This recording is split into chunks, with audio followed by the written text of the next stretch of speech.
The countryside was quiet, the kind of silence that only a lonely farm could carry on a cool evening. The wind brushed through the cornstalks, the barn groaned as if it remembered better days, and the setting sun bathed the old farmhouse in golden light. To anyone driving past, the woman who lived there seemed like nothing more than a weathered farmer, going about her chores with slow, patient care. Her name was Sarah Dalton, and she looked like the kind of woman who'd spent her whole life in the dirt, tending to land and animals. Her faded flannel shirt, her rough boots, the way her hair was tied back with no concern for style, everything about her said ordinary. But Sarah was not ordinary. In another life, in a past she had buried deep beneath the soil of this quiet farmland, she was the most feared and respected Delta Force commander in American military history. Her codename alone was enough to silence enemies and inspire awe in allies. The Viper. They called her, because she struck with precision, speed, and lethal force, leaving no chance for survival. But now, years after retiring from service, she wanted nothing more than peace, to let her ghost sleep and live quietly among her fields. Unfortunately, peace is something bullies never respect. That evening, a rusted truck rolled up the gravel path to Sarah's barn. Inside were 5 young men from the nearby town, their reputation notorious for harassment and cruelty. They called themselves the Kings, because they thought they owned everything around them. They were drunk, loud, and looking for trouble. Sarah had ignored them before when they threw bottles near her fence or mocked her at the supply store, but tonight they wanted more. The leader, a thick-necked brute named Cody, had decided her land was perfect for a new hangout spot. And they weren't about to ask politely. They kicked down her gate, laughing, stomping over her crops as if her life's work meant nothing. Sarah watched from the porch, silent, her piercing eyes hidden beneath the brim of her hat.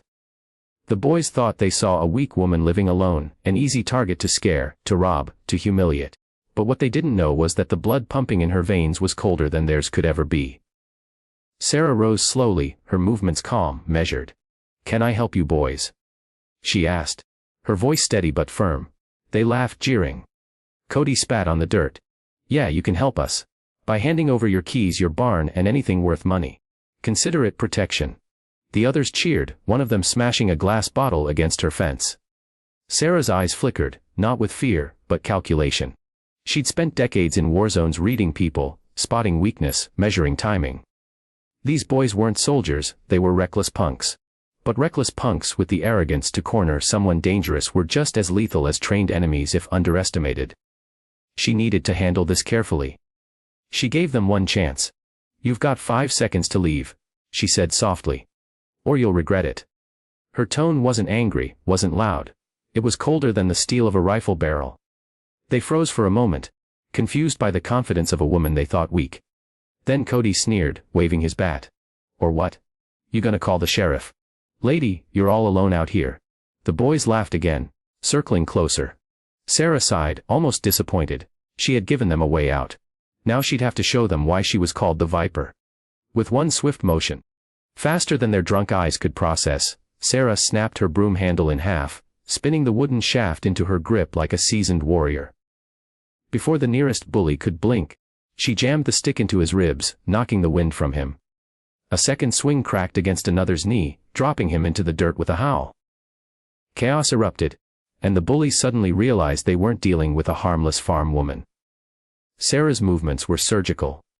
Every strike was designed to disable, disarm, and disorient. But she wasn't out to kill them, not yet. She wanted them to taste just enough fear to remember this night forever. Cody roared, charging at her with his bat, but she sidestepped with the grace of a fighter who had danced with death for decades. She twisted his arm, ripping the bat away, and flung him face first into the mud. The others scrambled, terrified. But Sarah wasn't finished. "You think this is a game?" she hissed, her voice low, dangerous. "You broke onto my land. You threatened me. You made the biggest mistake of your lives." Her eyes burned like fire as the boys, now bruised and broken, stumbled toward their truck. But Cody, pride crushed and rage boiling, shouted, "This isn't over! We'll be back!" "You're dead, old woman." And with that, they fled, their tail lights disappearing down the dusty road. Sarah watched them go, her chest rising slowly, her mind already calculating what would come next. She knew men like them. They wouldn't let this go. They'd return, angrier, more desperate, and more dangerous. And when they did, They would learn the full truth. They had not just picked on a farmer. They had declared war on the deadliest Delta Force commander in history. And Sarah Dalton was ready to remind them exactly who she was. The next night fell heavy, the moon hidden behind thick clouds, and the wind howled across the fields like a warning. Sarah had spent the day preparing, her hands steady as she moved through her farmhouse with the precision of a soldier setting up for combat. She reinforced doors, set up improvised alarms using old farm tools, and laid out a few traps only a trained operative would think of. Quiet, hidden, merciless. She wasn't afraid. Fear was something she'd learned to kill long ago. She was ready. And as expected, just after midnight, the sound of engines tore through the silence. 2 trucks this time, headlights cutting across the cornfield, tires grinding over her land like they owned it. The boys had returned it. But now they were armed. Baseball bats, crowbars, even a pistol glinted under the moonlight. Their shouts carried across the field. "Come out, you old hag. We'll burn this place to the ground." Cody's voice was loudest, his pride still bleeding from the humiliation. But Sarah wasn't on the porch this time. She was in the shadows, watching, her breathing calm, her mind focused. The battlefield might have changed, but the rules never did. Patience, precision, and power. The first trap snapped shut before the boys even reached the barn. Barbed wire she'd strung at knee-height caught one of them, sending him tumbling with a scream. The others hesitated, confused. But Sarah used that hesitation like a blade. She struck from the dark, swinging down from the barn rafters with the speed of a predator.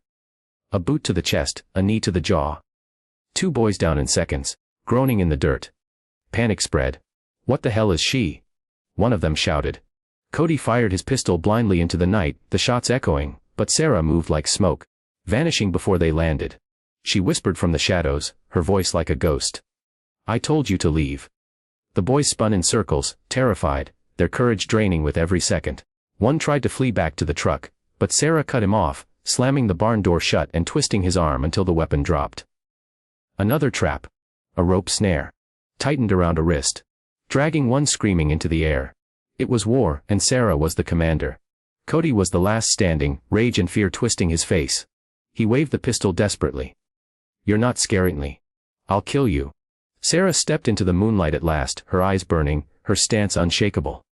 "You couldn't kill me if I handed you the gun," she said coldly. She moved, lightning fast. Disarming him with one strike, the pistol clattering to the ground. Then, with a final blow, she knocked him flat on his back, boot pressing into his chest.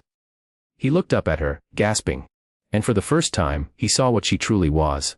Not a farmer, not a victim, but a warrior carved by battlefields across the world.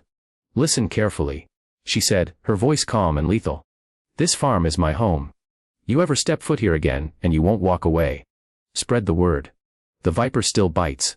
Broken, beaten, and trembling, Cody and his gang fled, dragging their wounded. Their pride shattered beyond repair. Sarah stood alone in the night, victorious yet calm, the wind settling as if the land itself bowed to her. She knew they would never return.